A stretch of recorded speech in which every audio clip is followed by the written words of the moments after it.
Whoa, whoa, whoa. Oh my God, guys.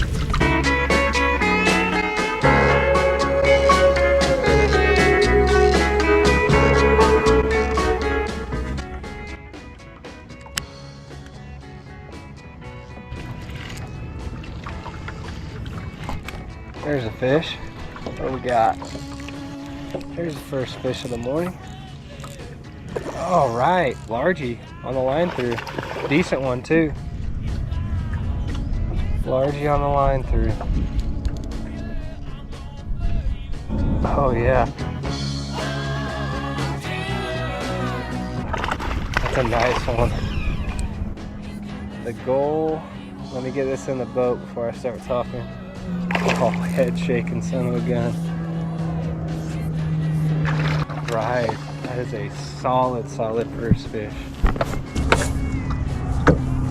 Heck yeah. The goal today is to catch a really good pre-spawn bass. Water temps are about 56 down here. It's been warm for several days in a row, guys. Their mouths are still red in there. They're still cold.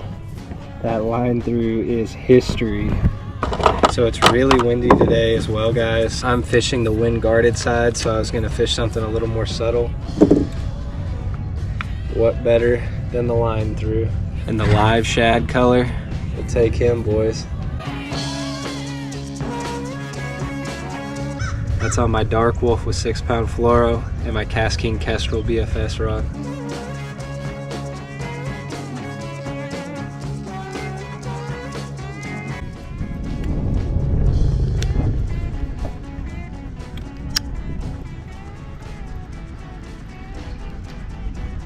God. Whoa. Whoa, whoa, whoa. Huge, guys. He's under my boat. Huge. Huge. It's something huge. Oh my God, guys. Huge bass. I'm just gonna be real gentle with him. Oh my God, that could be it.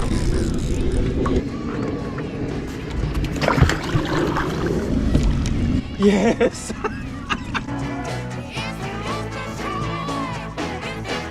Well, he's not massive, but that is a stud for bait finesse. One little treble skin hooked on the outside of the lip.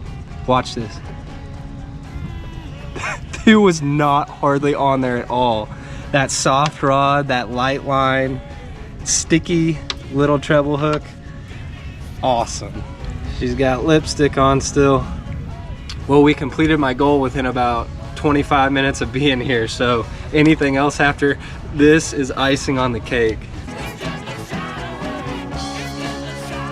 So she's 21 inches long. I honestly thought she was going to be a little bit longer than that, but she's wide.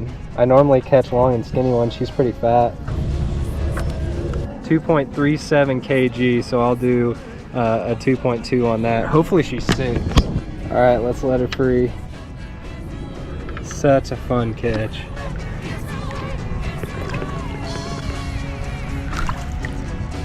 I got a little ambitious with the size on that one, but it was still a really nice one, 5 1/4 after I did the conversion, so we'll take them.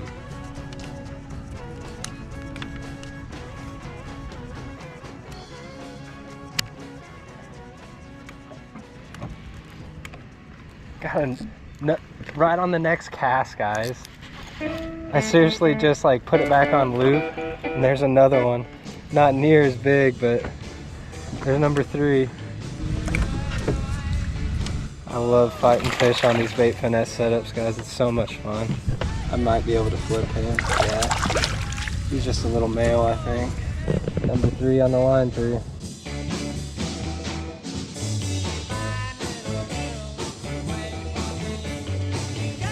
And something else, guys, it doesn't matter kind of where you're at, but if you can find personal boat ramps that are somewhat submerged in your lake, they always seem to hold fish for me, because I'm always beating the banks and fishing shallow. But those really hard bottomed personal boat ramps, if there's still water on them, fish a lot of times will sit on them.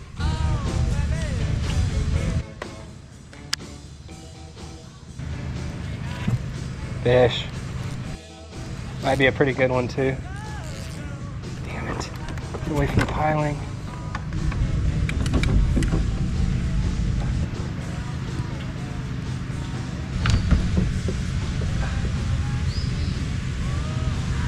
Can't tell how big he is, but he got me on a piling twice.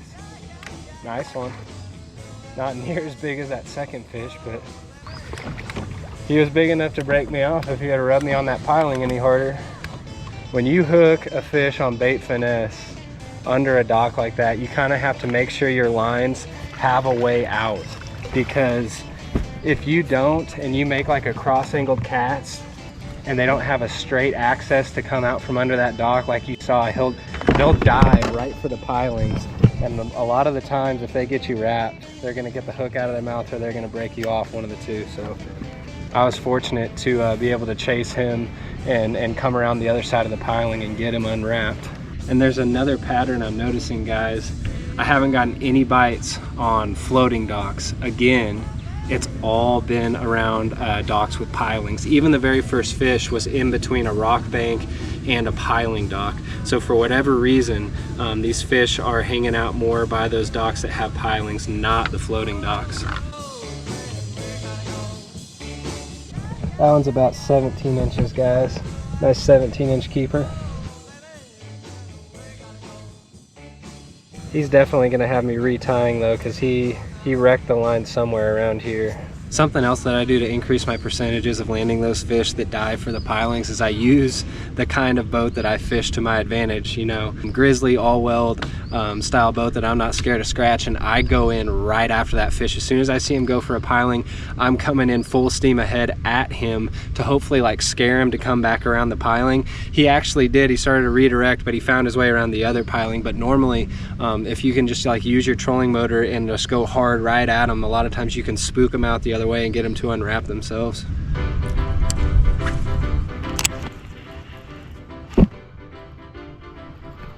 Got one, guys, on the crank. That feels good.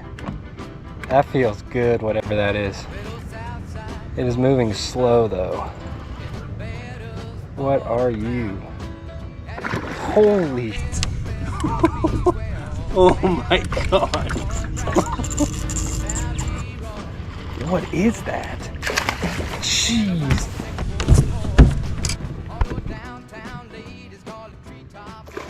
Oh my God. Guys, we're no stranger to the buffalo. He's actually gonna give up fairly easy for one of these guys. No, he's not. Of course he's not. Oh. He just soaked Oakley. I ended up fouling him, but I swear it felt like he ate it. I don't know. God, that is heavy. Huge. I don't know, maybe I just rubbed it over him because I have a scale on this one. Who knows? I thought that was the lake record bass for a split second. Big old fish though. I'll hold him up for you here so you can see it. Never know what you're gonna run into with a crankbait, guys. It's that little Caperlan WXM 40 there.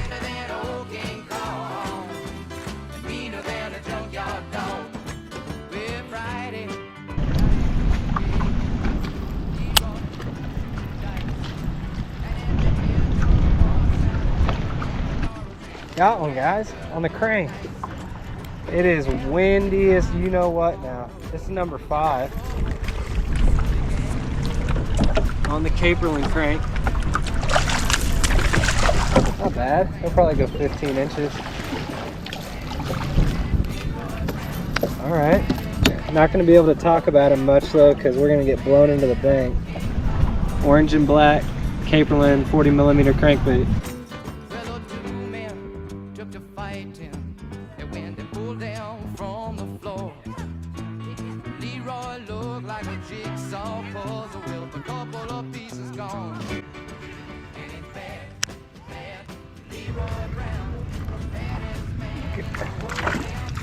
Tiny guy.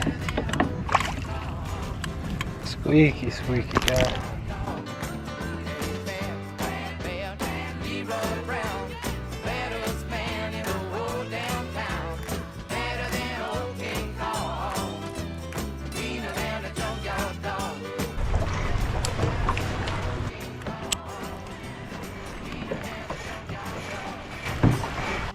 Oh, got one, guys.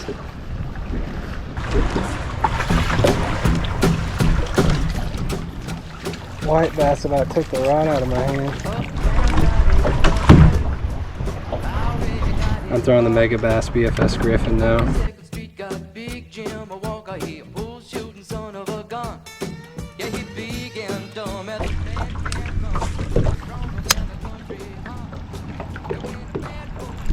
Fish. Got one, guys. Feels pretty good. Oh, on the bladed Kooshball. Yeah, that's a nice one. Water temp is 63 in here. Yes, sir. Second biggest fish of the day right there, probably. On the HH Custom micro-bladed Kooshball. This was the last little area that I was gonna fish before we called it. It's just past noon now, the bite slowed way down, but that fish was worth coming back here. Good grief.